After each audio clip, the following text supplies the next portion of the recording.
شافعی رحمۃ اللہ علیہ مکہ کے رہنے والے تھے. 14 سال کی عمر میں قرآن پاک حفظ کرنے کے علاوہ اپنے شہر کے علماء سے سب علم حاصل کر لیا. پوری کمپلیٹ یعنی آخری ڈگری لے لی جو شہر میں ملتی تھی. اپنی ماں کا تنہا سہارا تھے. ماں بیوہ تھی, اکیلے بچے تھے, لیکن علم حاصل کرنے کا شوق تھا. اور دوسری طرف ماں کی تنہائی. ماں سے اجازت لی تو پہلے ماں خاموش رہی, لیکن بیٹے کا شوق دیکھ کر راضی ہو گئی. رخصتی کے وقت ان کے پاس صرف 2 پرانی یمنی چادریں تھیں. اللہ کے آسرے پر بیٹے کو رخصت کر دیا.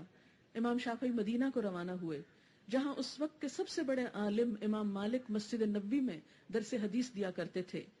مکہ سے مدینہ کا تمام سفر قرآن پاک کی تلاوت میں گزرا. وہ لکھتے ہیں کہ اس سفر میں نے 16 قرآن ختم کیے. یہ لوگوں کو جمع کر کے نہیں جیسے ہم کروا لیتے ہیں 16-17, خود کیے.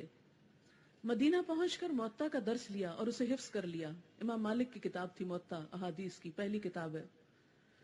پھر کوفہ کی جانب رخ کیا. کوفہ کے 2 بڑے امام, امام ابو یوسف اور محمد, جو امام ابو حنیفہ کے شاگرد ہیں, ان کے پاس پہنچے. 24 دن مسلسل اونٹ کی سواری کے بعد ان کے حضور حاضر ہوئے.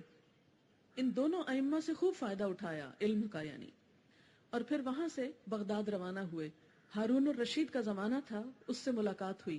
اس نے انہیں قاضی کے عہدے کی پیشکش کی, لیکن انہوں نے ٹھکرا دی اور بغداد کی جامع مسجد میں آ گئے. 3 سال بغداد میں قیام کیا. پھر واپس اپنے استاد امام مالک کے پاس پہنچے. 3 دن وہاں مختصر قیام کیا اور پھر ماں کے قدموں میں مکہ کا سفر واپسی کا. واپسی پر ان کے استاد امام مالک نے جو ہدیے, غلہ, اونٹ وغیرہ ساتھ دیے, ماں ان چیزوں کو دیکھ کے پریشان ہو گئی. بیٹے سے کہنے لگی, میں نے تو تمہیں علم کے لیے بھیجا تھا, یہ دنیا کما کر لے آئے ہو. پریشان ہوئی کہ کہیں میری نیت اور مقصد میں تو نہیں کوئی خلل آ گیا تھا کہ کس کام بھیجا اور کیا لے کے آ رہا ہے. یعنی اس سے اندازہ لگائیں کہ پیچھے ہاتھ کس کا تھا, ماں کا. تربیت ماں کی تھی جس نے پریپیئر کیا اپنے بچے کو کہ اسے کس کام کے لیے نکلنا ہے.